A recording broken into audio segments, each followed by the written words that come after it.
Es gab einmal einen kleinen Schusterlehrling, der weder Vater noch Mutter hatte. Sein Name war Chlapic.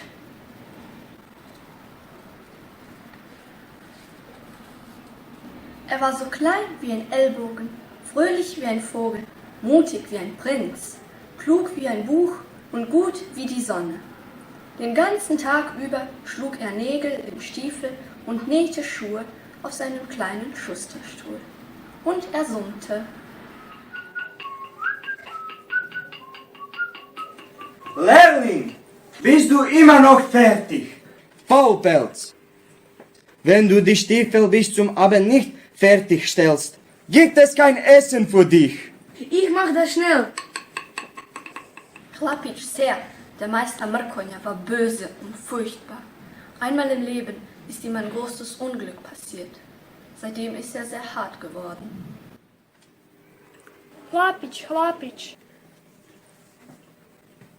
Hier, mein lieber Chlapic, frisches Brot für dich. Ich weiß, dass du hungrig bist. Danke.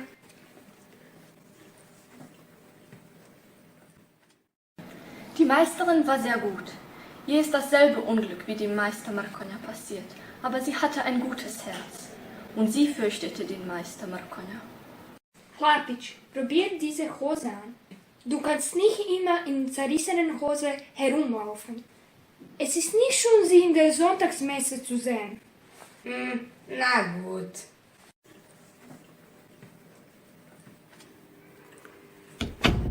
Schau, wie grüne Beine du hast.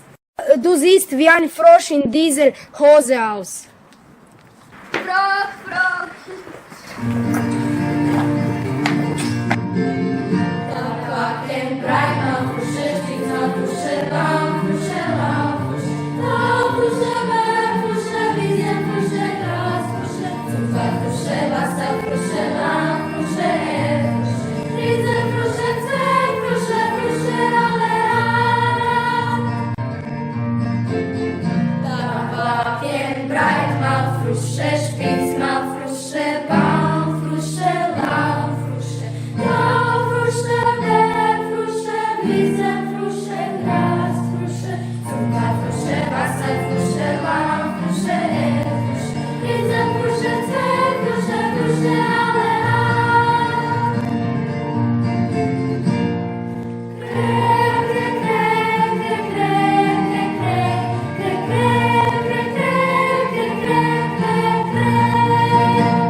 Guten Tag, verehrter Meister. Guten Tag! Oh, guten Tag! Sind die Stiefel fertig? Hier ist der letzte Nagel, den ich einschlagen soll. Und hier sind sie, Meister. Mein Sohn, zieh deine neuen Stiefel sofort an. Okay, Vati.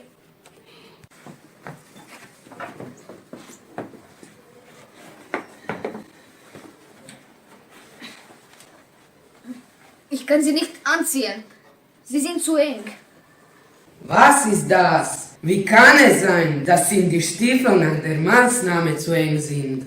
Entschuldigen Sie, Herr. Es ist sicherlich ein Missverständnis. Wir werden das reparieren und alles wird in Ordnung sein. Reparieren Sie so viel Sie wollen, aber ich denke nicht daran, diese Stiefel zu nehmen. Und das Geld erwarte ich auf keinen Fall. Gehen wir, mein Sohn.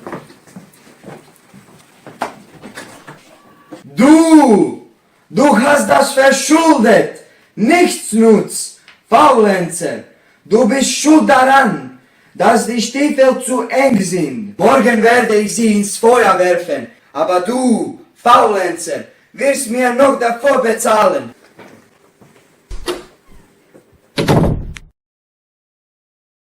Ich werde weglaufen. Es ist nicht fair, dass immer ich schuldig bin. Ich werde Ihnen einen Brief schreiben.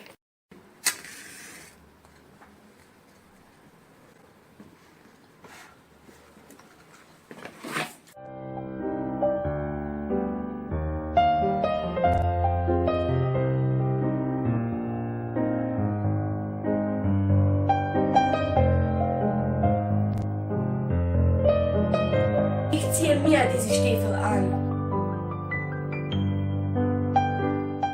Nachdem er Briefe für den Meister und die Meisterin geschrieben hatte, machte sich unser kleiner, tapferer Chlapic auf den Weg in die weite Welt, um seine Stiefel zu tragen und vor dem Meister Mrkonja und seinen großen Händen zu fliehen. Auf seinem Weg von 6 Tagen und 7 Nächten traf er viele interessante Menschen und erlebte viele Abenteuer. Eine davon war die Begegnung mit dem schwarzen Mann.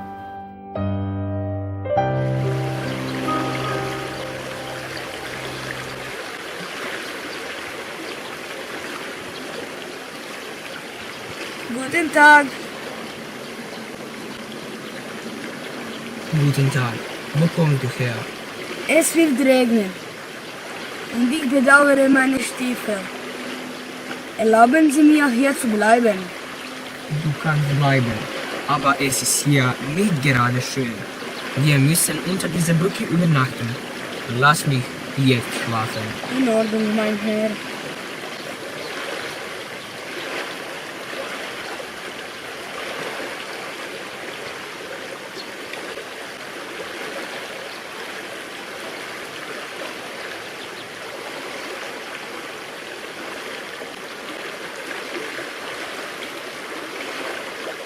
Diese Stiefel werden mir gut passen. Ein naives Kind. Ich bin böser, dunkler Mann, mich versteckt die schwarze Nacht. Jeder so schnell weglaufen, sich vor dem Monster verstecken, denn ich bin der böse Mann.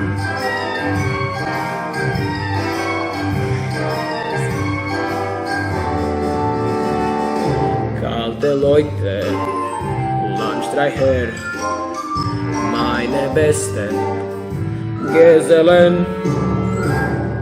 Jeder so schnell weglaufen, sich vor dem Monster verstecken, denn ich bin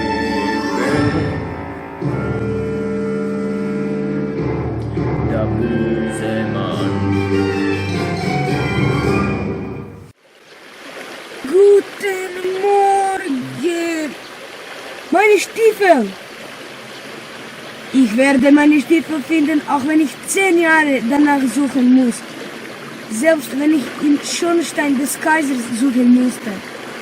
Wie können Menschen so sein? Ist ihm nicht leid, dass ich jetzt barfuß bin. Wie wütend Chlapic war. Und wer weiß, wie viel wütender er noch gewesen wäre, wenn er auf seinem Weg nicht Gita getroffen hätte. Ein Mädchen, das wie er selbst ein Waisenkind war.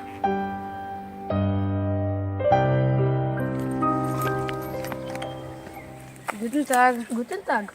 Suchst du jemanden? Nein, nur bist du allein unterwegs? Der Meister ist mit dem Zirkus über 2 Dörfer und eine Stadt ins 3. Dorf gegangen und hat mir gesagt, ich solle kommen, wenn ich wieder gesund bin. Weißt du, ich war sehr krank, also konnten sie nicht auf mich warten. Jetzt reise ich zu Fuß in dieses 3. Dorf. Es ist sehr weit und sehr langweilig. Ich reise auch. Wir können zusammen gehen. Warum bist du traurig? Heute Morgen hat jemand meine Schachtel gestohlen, in der goldene Ohrringe waren und noch vieles mehr. Und jemand hat meine Stiefel gestohlen. Sei nicht traurig. Wir werden sowohl meine Stiefel und deine Ohrringe finden. Lass unterwegs. Warte! Was ist los? Ich habe einen Riesenhunger. Mein Gott, es ist schwer mit kleinen Mädchen. Vorhin war sie traurig und jetzt hat sie Hunger. In dem Dorf werden wir sicherlich Arbeit finden. Dann werden wir nicht hungrig sein. Welche Arbeit kannst du machen, damit wir uns einen Bauern als Hilfe anbieten können? Och, ich kann alles. Ich kann reiten, auf einem Pferdchen, durch einen Reifen springen, mit 12 Äpfeln gleichzeitig jonglieren. Ich kann das dickste Glas beißen und es sogar essen. Und viele andere Dinge, die man im Zirkus macht. Alles, was du kannst, wird uns nicht viel nützen, um irgendeine Arbeit zu finden. Wenn du mit Äpfeln jonglierst und Gläser beißt und isst, wird dich kein Bauer als Hilfe einstellen. Mach dich nur lustig, du bist wirklich ein Freund. Lass uns weitergehen. Nein. Gehen wir runter. Okay. Chlapitsch und Gita gingen lange Zeit. Sie trafen verschiedene Menschen, kämpften gegen das Böse, aber das Wichtigste, sie fanden Chlapitschs Stiefel und Gitas Schachtel. Was für ein Glück das war!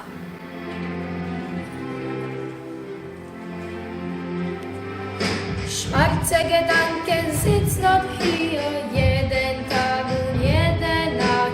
Und ich frag mich, was ich mache, dieses Ding kommt mir nach.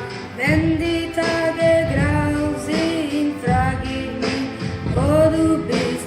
Einsam willst du niemals sein, sage, willst du immer mein. Du bist mein Heil und alles, ohne dich kann ich nicht. Ich muss dir ja jetzt noch sagen, dass ich dich sehr vermisse. Du bist mein Heil und alles, ohne dich kann ich nicht. Ich muss dir ja jetzt noch sagen, dass ich dich sehr vermisse. Dann kamen sie an einen Ort, an dem sich die Straße in zwei Richtungen teilte. Ein solcher Ort wird Kreuzung genannt. Es war Sommer, also gab es auf der kleinen Wiese viele kleine Hirten, die Mais rösteten.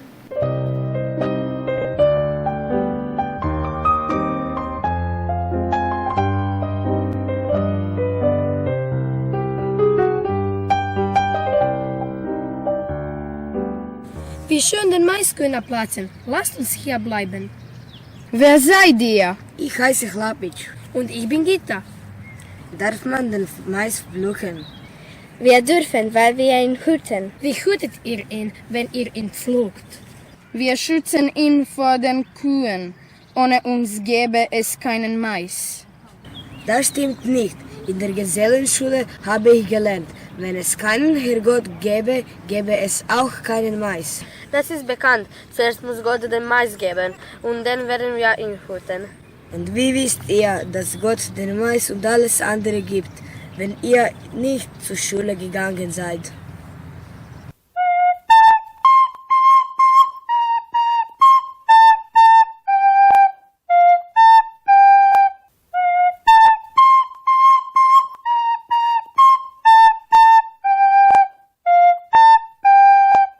Gehen wir Mais pflücken.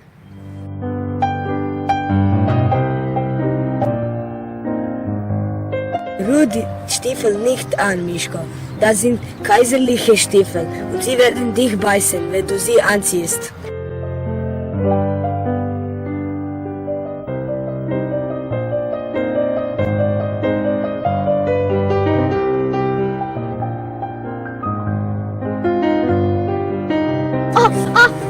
Oh, sie beißen wirklich.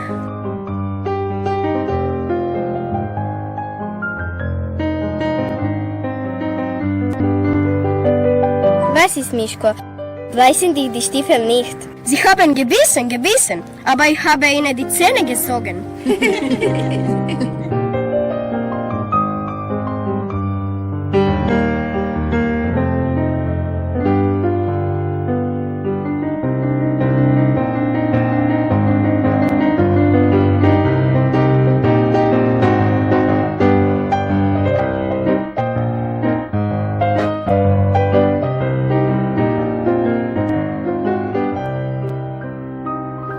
Chlapitsch und Gita setzten ihre Reise fort. Am Ende dieser Reise befanden sie sich nachts im Wald.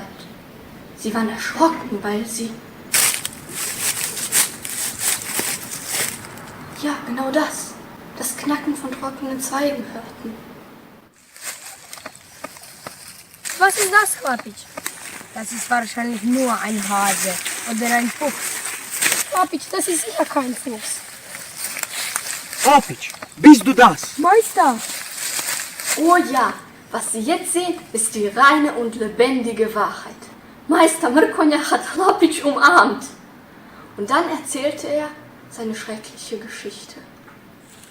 Im Wald haben mich Schurken überfallen, als ich auf den Jahrmarkt ging und mir alle Waren genommen. 2 Tage lang war ich so gefesselt und dachte an all das Gute und Böse, das ich getan hatte. Da habe ich an dich gedacht, mein kleiner Chlapitsch. Dann hat mich ein Mann befreit. Fast wäre ich wegen des Jahrmarkts wieder unglücklich geworden. Und wann hat dich der Jahrmarkt das nächste Mal unglücklich gemacht? Das werde ich euch zu Hause erzählen. Lasst uns jetzt gehen. Es wird bald Nacht.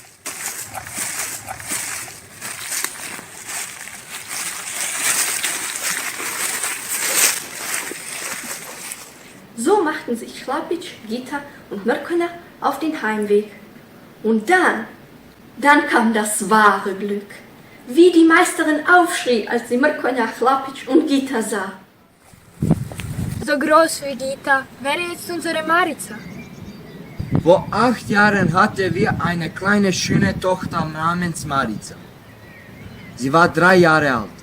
Ich habe meine kleine Marica mit auf den Jahrmarkt genommen. Plötzlich verlief sich das Kind zwischen den Leuten auf dem Jahrmarkt. Wir haben sie lange gesucht. Aber unsere kleine Marica haben wir nie wieder gefunden. Setzen wir uns.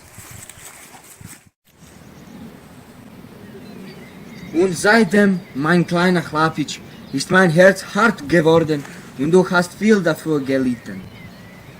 Und jetzt könnten sie ihre kleine Marica nicht mehr finden oder erkennen. Wir konnten sie immer erkennen. Als sie ganz klein war, schnitt sie sich mit einem Messer in den Daumen.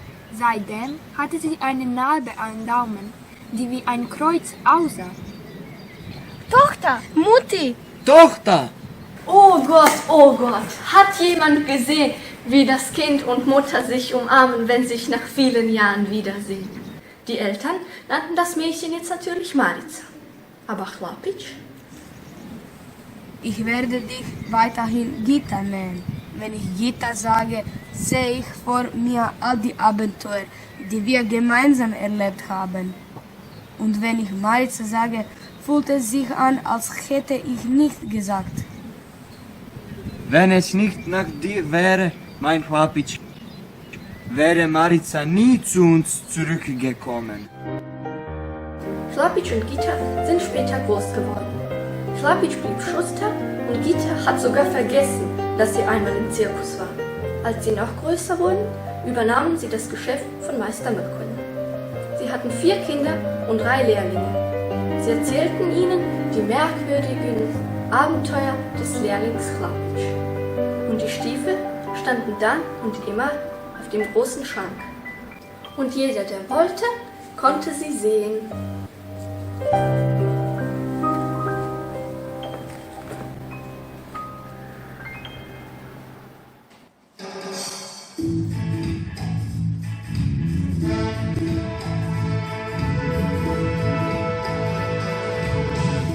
Lass die Sonne in dein Herz. Schick die Sehnsucht in Welt. Gib dem Traum ein bisschen Freiheit. Lass die Sonne in dein Herz. Manchmal bist du traurig und weißt nicht warum. 1000 kleine Kleinigkeiten machten dich dumm.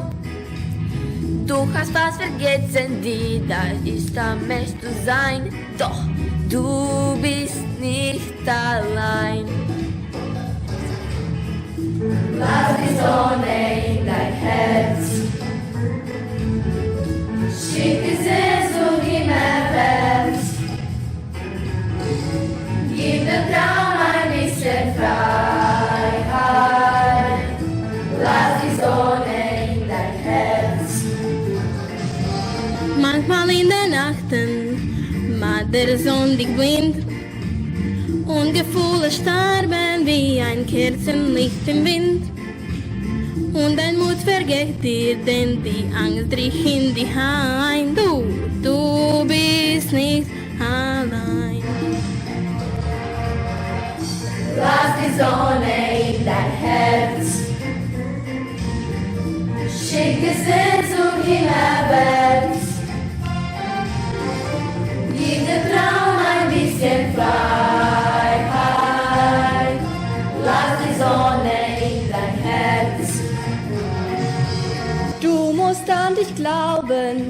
Mitleid brauchst du keins.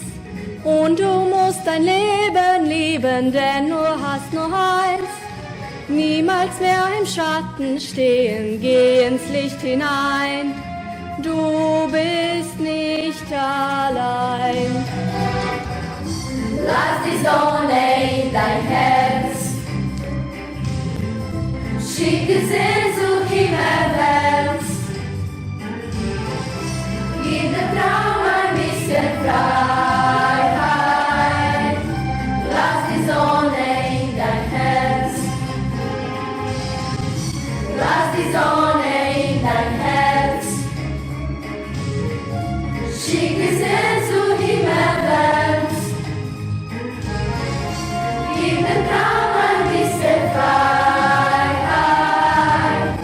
Lass die Sonne, lass die Sonne, lass die Sonne in dein Herz.